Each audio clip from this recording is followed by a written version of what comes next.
복음의 완성, 성령의 열매와 예수의 흔적이라는 제목으로 하나님 말씀 전하겠습니다.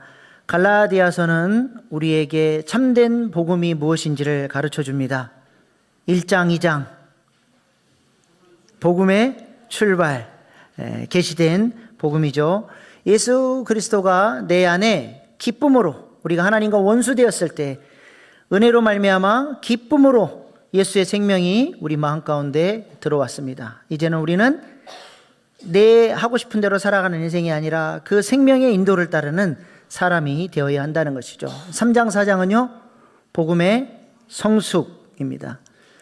하나님 나라의 상속자로 세워져 가야 한다는 것이죠. 내 안에 심겨진 예수 생명이 자라가야 된다는 것입니다. 그래서 하나님 나라의 상속자로 아들의 영을 받은 하나님을 아빠 아버지로 만나는 존재로 세워져 가야 하는데, 그것을 이루기 위해서는 반드시 나는 죽고 예수로 사는 삶을 살아야 한다는 것이죠. 5장 6장은요 복음의 완성, 성령의 열매와 예수의 흔적을 맺는 사람으로 성장해 가는 것이죠. 나는 죽고 예수로 사는 삶을 훈련하는 사람에게는 자연스럽게 그 내면 세계 안에 성령의 열매가 맺혀지고 사랑의 능력이 부어주셔서 사랑으로 섬기고 예수의 흔적을 갖는 사람으로 세워지게 된다는 것입니다. 이것이 바로 갈라디아서가 이야기하는 참된 복음의 믿음의 여정입니다. 그런데 많은 사람들이 예수를 믿는다고 하면서 다른 복음을 붙잡는 거죠. 그래서 예수님을 믿는데 죄와 사망의 문제를 극복하지 못하고 신앙의 성숙이 나타나지 않고 성화의 열매가 안 맺혀진다는 것입니다. 그래서 사도 바울은 아비의 마음으로 다시 한번 해산하는 수고를 감내하면서 그렇게 다른 복음을 쫓아간 갈라디아 교인들을 향해서 아비의 마음으로 다시 참된 복음으로 돌아오라고 호소하는 것이 갈라디아서 말씀입니다. 오늘은 이제 5장 6장 하나님 나라의 상속자들이 맺게 되는 성령의 열매와 예수 흔적에 대해서 오늘 마지막으로 갈라디아서 말씀을 나누겠습니다. 갈라디아서 5장 6장은 이미 여러 번 말씀드렸던 것처럼 교차 대꾸법으로 되어 있습니다. 가운데가 중요해요. 우리가 성령을 따라 행할 때에 하나님께서 우리에게 부어주시는 성령의 능력, 사랑의 능력이 임하게 되고, 그 사랑의 능력을 따라서 우리는 서로 종노릇하고 서로 짐을 져주는 그런 아름다운 공동체를 이뤄나가는 하나님의 사람이 될 뿐만 아니라 믿음의 능력으로 섬기고 또 예수의 흔적을 갖는 하나님의 사람으로 세워지게 된다 말씀합니다. 그러므로 중요한 게 뭐예요? 저런 종노릇하는 것, 짐을 서로 지는 것, 그리스도의 십자가를 자랑하는 것, 이런 삶이 뭐로 인해서 가능해진다는 겁니까? 성령을 따라 행할 때 저런 열매가 나타나게 된다는 것이죠. 오늘 본문 16절 말씀도 보시기 바랍니다. 시작. 내가 이르노니 너희는 성령을 따라 행하라. 그리하면 육체의 욕심을 이루지 아니하리라. 아멘. 우리가 성령을 따라 행할 때 성령의 능력으로 우리 안에 있는 육체의 욕심들을 효과적으로 누르면서 하나님께서 기뻐하시는 승리하는 삶을 살아갈 수 있다는 것입니다. 그런데 문제는 이러한 성령을 따라서 주님께서 원하시는 열매를 내어놓는 그리스도인들이 많지 않다는 것이죠. 그 이유가 무엇입니까? 오늘 보면 17절이에요. 시작. 육체의 소욕은 성령을 거스르고 성령은 육체를 거스르나니 이 둘이 서로 대적함은 너희가 원하는 것을 하지 못하게 하려 함이니라.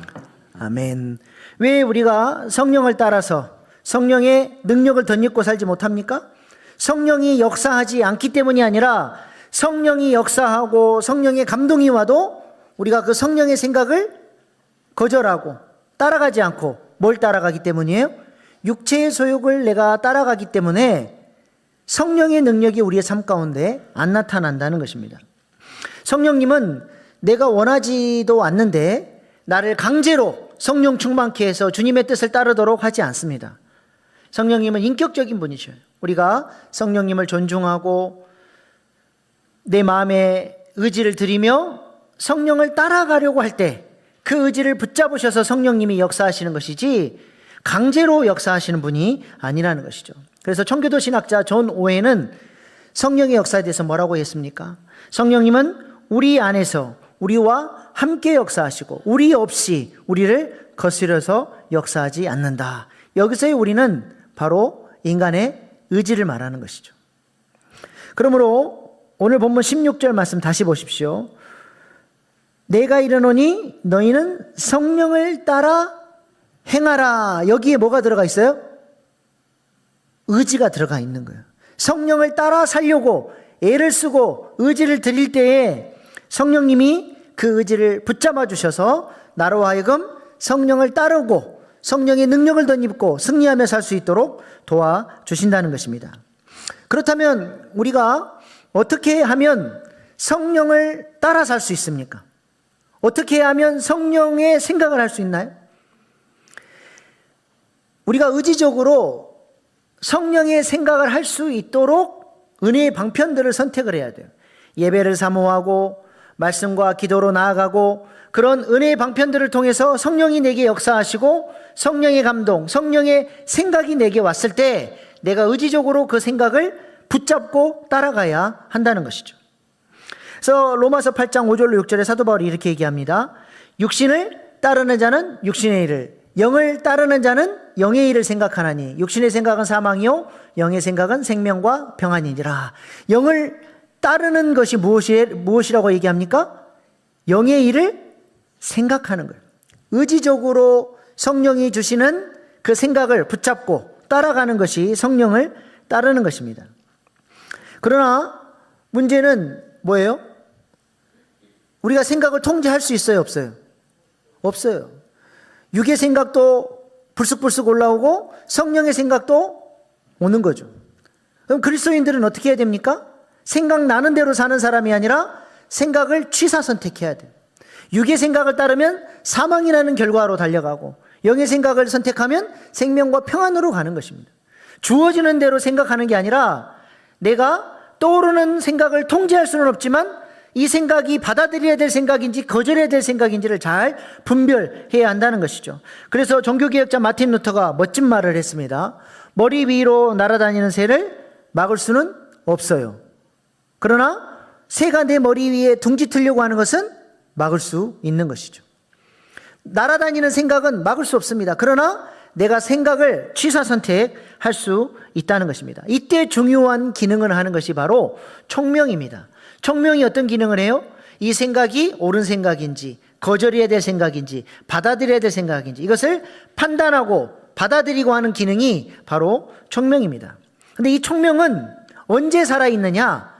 은혜를 받았을 때, 그 마음이 영원히 은혜의 지배를 받을 때 이 총명의 기능도 칼같이 살아서 생각의 수준에서부터 악한 생각이 떠올랐을 때 잘라내는 능력이 일어나는 거예요. 근데 은혜가 떨어지고 영원히 어두워지면 총명의 기능도 어두워져서 이것을 받아들여야 될 생각인지 거절해야 될 생각인지 분별하지 못하고 온갖 생각들을 다 받아들여서 우리 마음을 더럽힌다는 것이죠. 그래서 에베소서 4장 18절 말씀 보세요. 그 영혼이 어두워지고 악한 생각을 받아들이는 사람의 특징이 뭐예요? 그들의 총명이 어두워져요. 그래서 악한 생각이 분별을 못하고 그 마음을 지배하니까 그 마음의 무지함과 그들의 마음이 굳어지므로 말미암아 하나님의 생명에서 떠나 있게 되는 것이죠. 그래서 생각의 수준에서부터 잘 분별하고 잘라내지 못하면 어떤 결과가 와요? 악한 생각이 왔을 때 그것을 빨리 털어내지 못하면 이 악한 생각은 반드시 우리 마음 안에 있는 죄성과 부패성, 우리의 정욕을 자극합니다. 이 생각을 빨리 못 잘라내면 계속 저 생각대로 살고 싶은 악한 마음의 충동이 올라오는 거예요. 그래서 마음 안에 갈등이 일어나죠. 나는 이렇게 살면 안 되는데, 주님 뜻대로 살아야 되는데, 그러나 동시에 정욕대로 살고 싶은 마음이 일어나서 막 싸우는 거예요. 벌써 이 정도 마음의 갈등이 일어나고 싸우는 수준까지 가버렸으면 거의 대부분 넘어집니다. 왜 그래요? 우리는 죄성과 부패성에 훨씬 가까운 죄인이기 때문에 그렇습니다. 그러므로 우리의 총명의 기능을 잘 살려서 생각의 수준에부터 잘라야 돼요. 그러려면 항상 우리가 은혜를 많이 받고 있을 때 이 총명의 기능이 칼같이 살아서 우리를 거룩하게 지켜주시리라 믿습니다. 근데 많은 경우에 이런 총명의 기능을 칼같이 못 세우니까 악한 생각들이 영향력을 미치고 그 생각을 받아들임으로써 죄의 종노릇하는 수준으로 내려가 버린 경우들이 많다는 것이죠. 그렇게 육의 생각을 쫓아 살면 결국 어떤 열매를 맺게 돼요? 오늘 본문에 이야기했던 죄의 열매들이 우리의 삶 속에 맺혀지게 된다는 것입니다. 오늘 본문 19절로 21절 말씀 보십시오.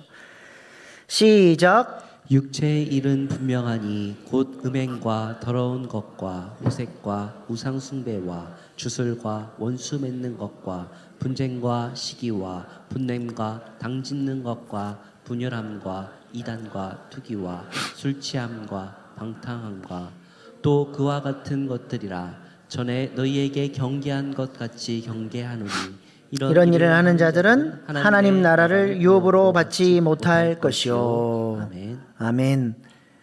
육체의 일은 분명해요. 이런 죄들이 나오고 이런 죄들을 짓고 사는 사람은 하나님 나라의 유업을 못 받는데, 무슨 말이냐? 모든 권세를 다 뺏기고 산다는 거예요. 자녀의 권세를 못 누려요. 기쁨도 없고 하나님과의 관계에 아름다운 주님이 주시는 은혜도 없고, 그래서 죄의 종노릇하며 불행하게 슬픔 가운데 그렇게 자녀의 권세를 다 빼앗겨버리고 살아간다는 것입니다. 이러한 육체의 일들, 육체의 열매들을 세 가지로 구분해 볼 수 있습니다. 첫 번째는 육체적인 죄죠. 이것은 두 부분으로 나눠져요. 성적인 죄와 술 취함. 그 다음에 영적인 죄, 우상숭배, 주술. 관계적인 죄, 원수 맺는 것, 분쟁, 시기, 분냄, 장짓는 것, 분열함, 투기, 이렇게 구분을 해 볼 수 있습니다. 먼저 성적인 죄부터 보십시다. 세상이 타락하고 세상이 어두워지면 나타나는 현상은 성적인 타락이 극에 달하게 되는 것이죠. 소돔과 고모라가 하나님의 심판을 받게 됐을 때 그 도시가 어떻게 됐나요? 성적인 타락이 극에 달하게 되죠.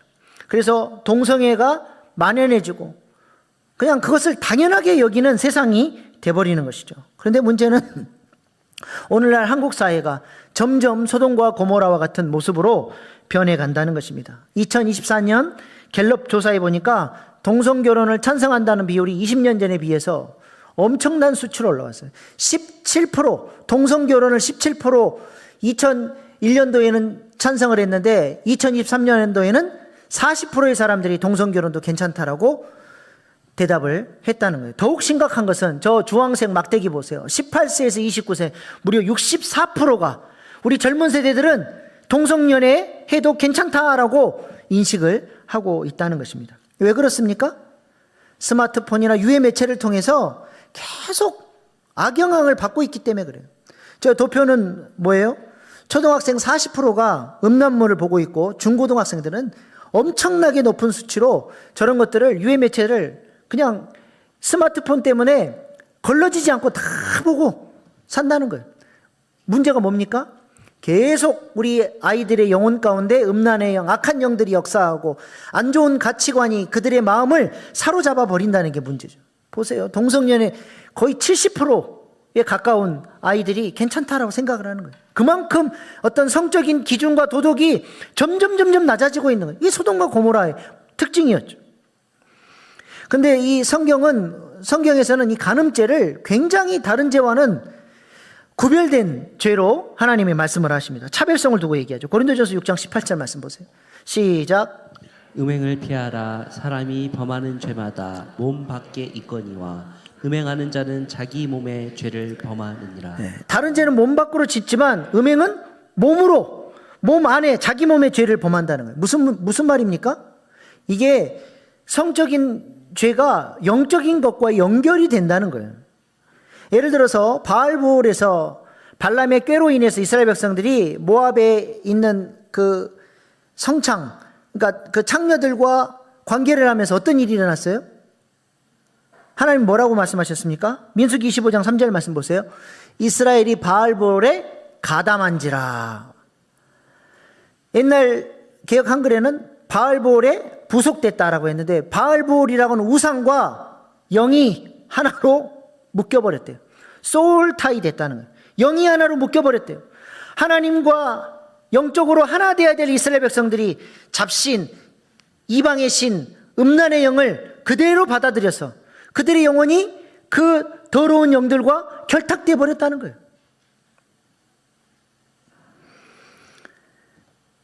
이것이 간음죄의 본질입니다. 단순히 육적인 문제가 아니라 영적인 것과 연결이 되어 버린다는 거예요. 악한 영을 그냥 받아들이는 거예요. 그러므로 우리가 하나님을 모시는 거룩한 성전이 돼야지 우리 몸을 잡신의 영, 음란의 영이 사로잡지 못하도록 우리의 삶을 거룩하고 정결하게 지켜나갈 수 있기를 소망합니다. 두 번째로 술은 육체의 소욕을 따라 살아가는 삶의 대표입니다. 에베소 5장 18절입니다. 술 취하지 말라 이는 방탕한 것이니 오직 성령으로 충만함을 받으라. 술 취하는 것이 뭐와 대비되는 거예요? 성령 충만과 대비돼요. 술 취하는 것은 정욕을 따라 살아가는 방탕한 삶의 대표고, 이런 사람들은 성령의 충만함, 성령의 인도하심을 받지 못한다는 것입니다. 우리가 성령에 취해야지 다른 것에 취하는 사람 되지 않기를 소망합니다. 혹여라도 교회의 이름으로 성도들이 모여서 술 먹는 것 하면 절대 안 됩니다.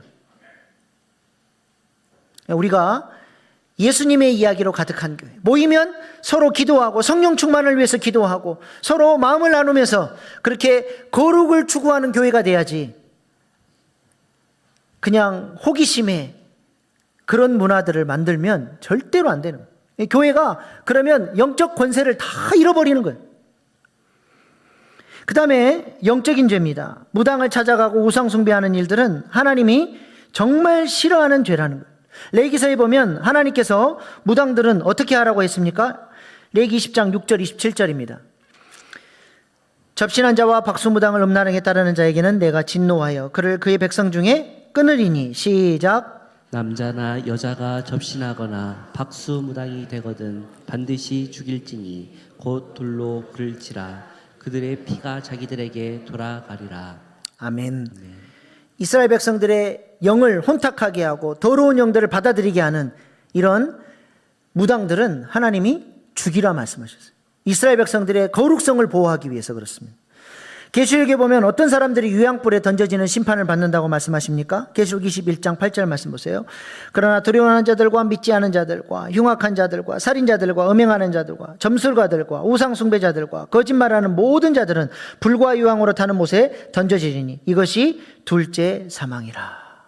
점술가들과 우상숭배자들은 하나님께서 반드시 심판하시겠다는 것입니다. 그러므로 우리가 교회를 다니면서 혹여라도 무당을 찾아가서 점을 본다거나 심심풀이로 신문에 나온 운세를 본다거나 타로점을 본다거나 이런 거 하면 절대로 안 되는 거예요. 이게 왜 그래요? 악한 영들에게 문을 열어주는 거예요. 당신이 나의 주인이다라고 문을 열어주는 거예요. 영적인 문제입니다. 영적인 문제. 그래서 혹여라도 호기심이라도 그런 것들을 가까이 하지 마십시오. 죄는 모양이라도 버리라고 하나님이 말씀하셨습니다. 하나님께서 정말 싫어하시는 거예요. 그것들을 잘 경계하고 우리의 마음들을 잘 지켜나갈 수 있기를 소망합니다. 마지막으로 관계적인 죄를 보시기 바랍니다. 원수 맺는 것, 분쟁, 시기, 분냄, 당 짓는 것, 분열함, 투기, 저것들은 다 누구의 주 전공이에요? 마귀의 주전공이에요. 마귀가 있는 곳에는 원수 맺고 싫어하고 미워하고 험담하고 싸우는 분열함이 일어나는 곳이 마귀가 있는 곳이에요. 그래서 마귀 이름이 디아블로예요. 디아블로. 무슨 뜻이에요? 둘로 쪼갠다는 거예요. 둘로 갈라지게 한다는 거예요. 그에 반해서 성령님은 어떤 분이십니까? 에베소서 4장 2절로 3절. 모든 겸손과 온유로 하고 오래 참음으로 사랑 가운데서 서로 영납하고 평안에 매는 줄로 성령이 하나 되게 하신 것을 힘써 지키라. 마귀가 있는 곳에는 분열과 시기와 다툼과 깨트려짐이 있다면 성령님이 계시는 곳에는 아버지의 사랑이 부어져서 같은 마음 같은 뜻으로 서로 연합하고 하나님이 하나 되게 하신 것을 지켜나가는 은혜가 있다는 것입니다. 우리 일신교회가 성령의 이 충만함 하나 되게 하시는 그 은혜가 넘쳐나서 같은 마음 같은 뜻으로 온전히 합해지는 그런 능력 있는 교회 될 수 있기를 소망합니다. 이처럼 육신의 생각을 분별하지 못하고 육신의 생각을 따라 살면 육체의 일을 맺게 되고 하나님이 주시는 자녀의 권세를 다 잃어버리고 장자의 복을 잃어버리고 사단의 종노릇하며 빼앗기고 눌리고 고통 가운데 살게 된다는 거예요. 그러나 우리가 성령의 생각을 따라 살면 성령이 우리를 어디로 인도하셔요? 생명과 평안으로 인도하신다는 거죠. 성령의 9가지를 열매를 맺는 삶으로 우리를 인도해 가신다는 것입니다. 갈라디아서 5장 22절로 23절입니다. 시작. 이 성령의 열매는 사랑과 희락과 화평과 오래 참음과 자비와 양선과 충성과 온유와 절제니 이 같은 것을 금지할 법이 없느니라. 아멘. 나는 죽고 예수로 살기를 원하고 선한 의지를 드리며 은혜를 선택하고 성령을 따라 살려고 애를 쓰는 사람들에게 저는 9가지 성령의 열매가 맺혀지는데요, 3가지로 구분할 수 있습니다. 하나님과의 관계, 사랑, 희락, 화평, 사람과의 관계, 오래 참음, 자비, 양선, 자신과의 관계, 충성, 온유, 절제, 저렇게 구분을 할 수 있습니다. 먼저 하나님과의 관계에서 맺는 성령의 열매는 사랑과 희락과 화평입니다. 우리가 갈라디아서 4장에서도 살펴봤던 것처럼 하나님의 자녀들에게 하나님께서 아들의 영을 부어주셔서 하나님을 어떻게 만나게 하셔요? 아빠, 아버지로 저 멀리 계신 분이 아니라 하나님과의 친밀한 교제 속에서 하나님이 주시는 사랑과 기쁨을 누리며 평안을 누리며 살 수 있도록 하나님께서 우리 가운데 역사해 주신다는 것입니다. 하나님의 소원은 뭐냐? 예수님이 하나님과의 관계 가운데 누렸던 그 놀라운 영적인 기쁨을 우리에게도 주시기를 원하시는 거예요. 그래서 하나님이 사람을 창조하시고 어디다 두셨어요? 에덴에 두셨죠. 에덴이 무슨 뜻입니까? 기쁨이란 뜻이에요. 하나님과 아름다운 관계 가운데 누리는 참된 기쁨을 맛보며 살도록 하나님이 사람을 창조하시고 에덴에 두셨죠. 이 놀라운 기쁨을 어떻게 빼앗겨 버렸어요? 죄가 들어오면서, 타락하면서 이 기쁨을 잃어버린 거예요. 자꾸 죄를 짓고 성령을 따라 살지 않으면 이 에덴의 기쁨을 잃어버리고 사는 거예요. 항상 눈물 흘리고 근심하고 그렇게 사는 거죠. 하나님은 이 기쁨을 다시 회복시켜 주시기를 위해서 예수님의 십자가의 은혜로 뭐를 찢어주셨습니까? 지성소 휘장을 찢어주셨어요. 하나님의 영광의 보좌 가운데 나오라는 거예요. 나와 함께 더불어 살자는 겁니다.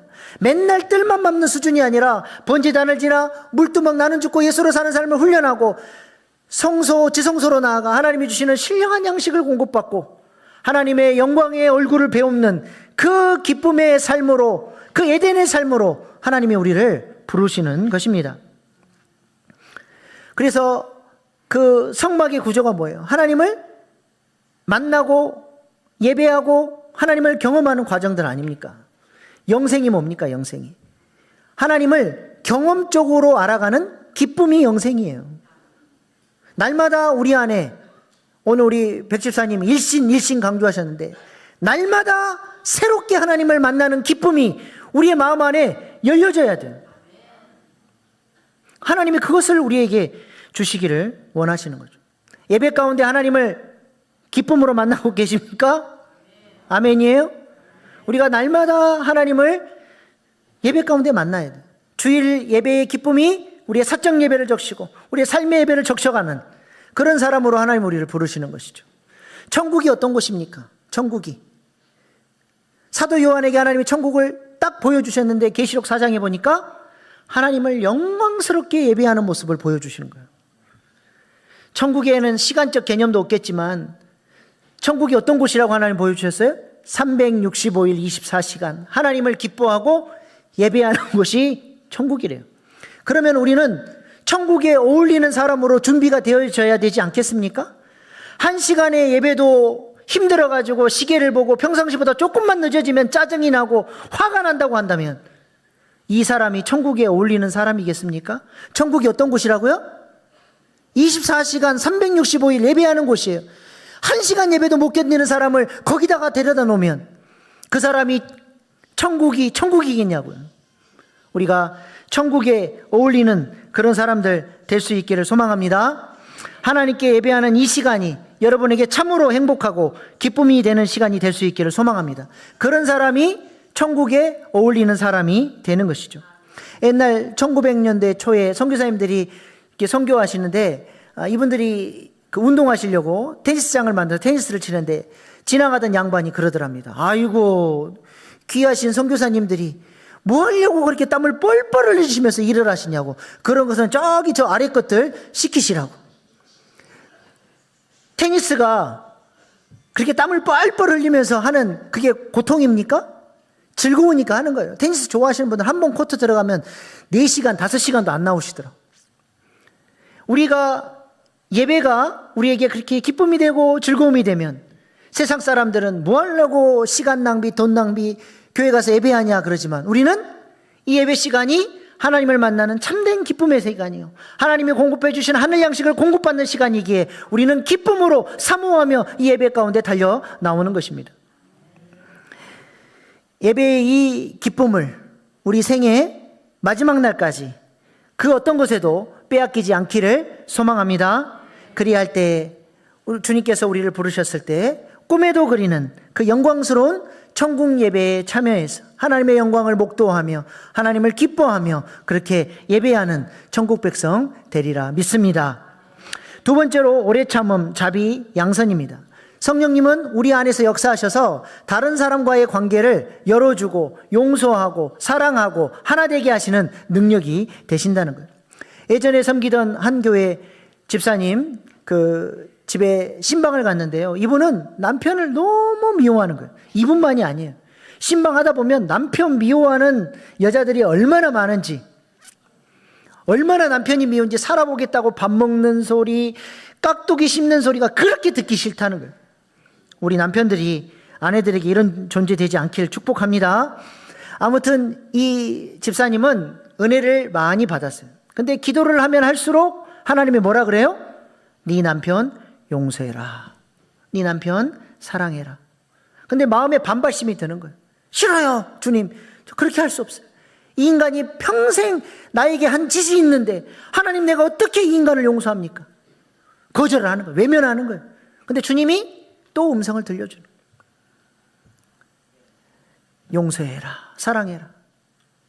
그러니까 야곱이 약복강에서 하나님과 씨름했던 것처럼 기도가 씨름이 되는 거예요. 그런데 어떻게 하나님을 이깁니까? 결국에는 자신의 마음을 꺾고 그 남편을 용서하기로 딱 마음을 먹어요. 내 힘으로는 안 되지만 주님이 하라 그러시니까 한번 해보겠습니다라고 내 고집을 딱 꺾는 순간 아버지의 사랑이 자기 마음에 훅 부어지는 거예요.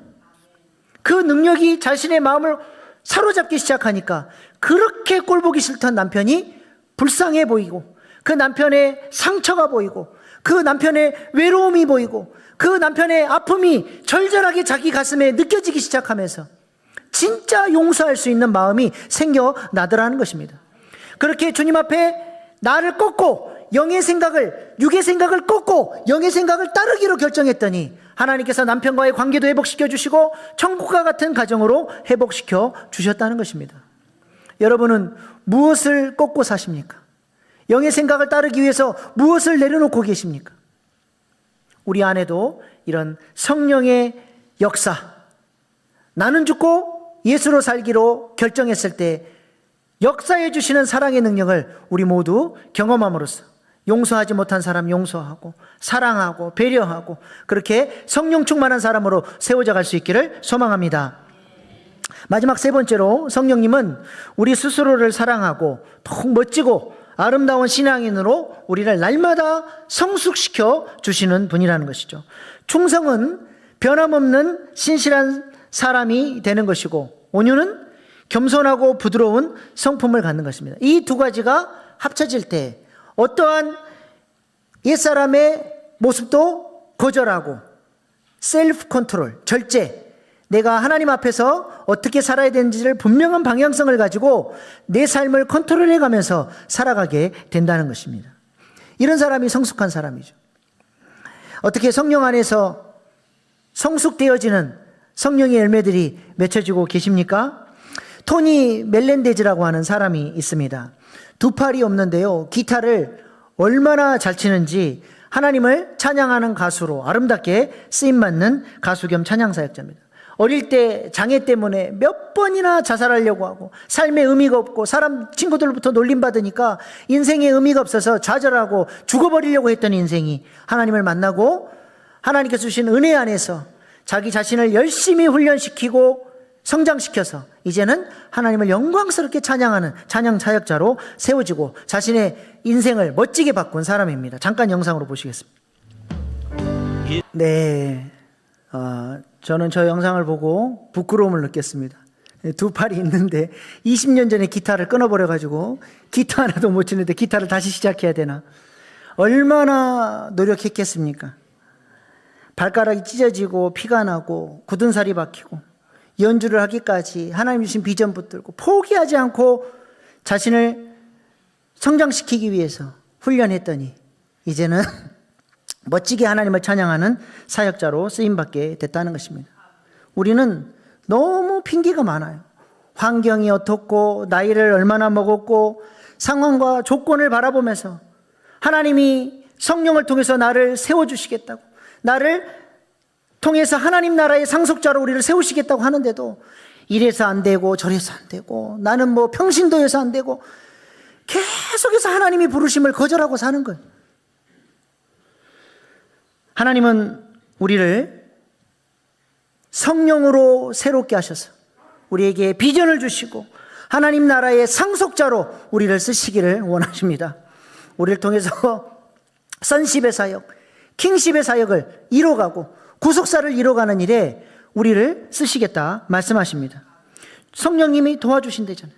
그 성령님을 의지하고 우리가 힘있게 일어나서 하나님 부르시는 곳에 아름답게 쓰임받는 저와 여러분 될 수 있기를 소망합니다.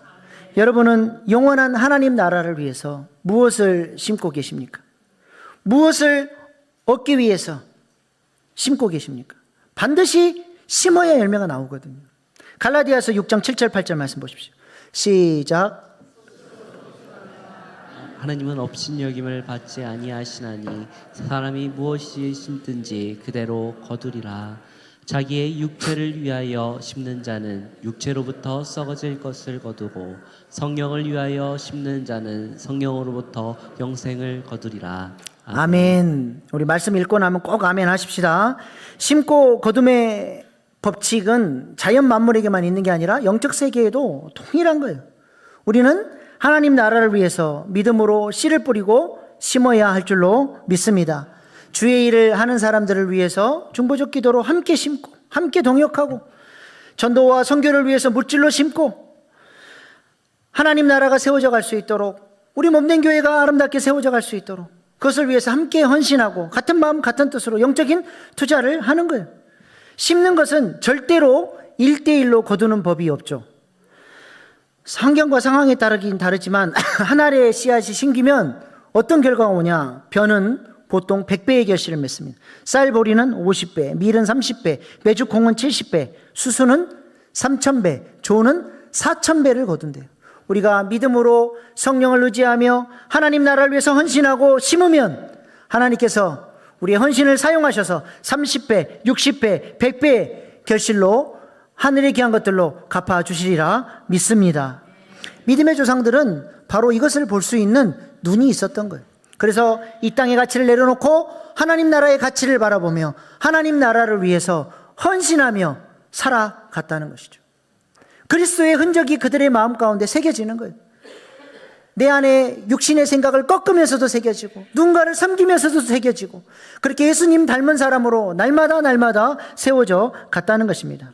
우리가 하나님 앞에 이렇게 지혜롭고 아름다운 신앙인으로 아름답게 성장해 갈 수 있기를 소망합니다. 갈라디아서가 우리를 그렇게 하나님 나라의 상속자로 하나님을 아빠 아버지로 만나는 사람으로 성령의 열매를 맺는 사람으로 예수의 흔적을 내어놓는 사람으로 세워가기를 원한다는 것입니다. 이제 마지막으로 갈라디아서를 총정리하고 마치겠습니다. 내가 선택해야 할 한 길이 무엇입니까? 여러분은 어떤 길로 가시겠습니까? 갈라디아서가 이것을 우리에게 묻습니다. 1장은 그릇된 진리를 가르치는 사람이 아니라 하나님이 기뻐하시는 그리스도 예수를 계시하는 사람, 생명을 전하는 사람이 되어야 한다는 것이죠. 2장은 율법을 지키려고 애쓰는 사람이 아니라 자기를 내려놓고 은혜 안에서 내게 짐겨진 예수 생명이 나를 끌고 갈 수 있도록 주님 앞에 나를 드리는 그리스도가 나를 끌고 가도록 애쓰는 사람이 되어야 한다는 것입니다. 3장은 초등교사 밑에만 있는 사람이 아니라 세례받고 아들로 성숙해가는 사람이 돼서 하나님 나라의 상속자로 성숙해 가야 함을 얘기합니다. 4장은 여종과 여종의 아들이 아니라 나는 죽고 예수로 사는 삶을 훈련해서 은혜의 열매를 내어놓을 수 있는 자유하는 여자와 상속자가 되어야 합니다. 또 5장은 썩어질 육체의 열매가 아니라 영원한 성령의 열매를 맺는 하나님의 자녀가 되어야 함을 말씀하고, 6장은 할례를 자랑하는 사람이 아니라 내 몸에 새겨진 예수의 흔적을 자랑하는 사람이 되어야 한다라고 말씀합니다. 여러분은 어떤 길로 가시겠습니까? 육의 생각을 따르시겠습니까? 영의 생각을 따르시겠습니까?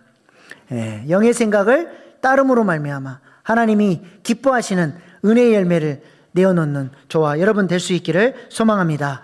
기도하시겠습니다.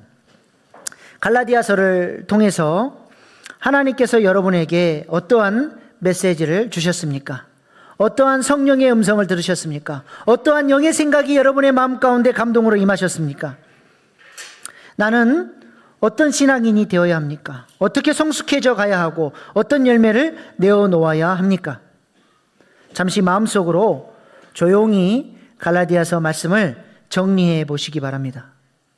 마음에 정리가 되는 대로 그 메시지를 붙들고 우리에게 은혜 주시고 역사해 주셔서 주님 기뻐하시는 열매를 내어놓는 믿음의 사람으로 성장시켜 달라고 이 시간 조용히 결단의 기도로 나아가시겠습니다. 아버지 하나님,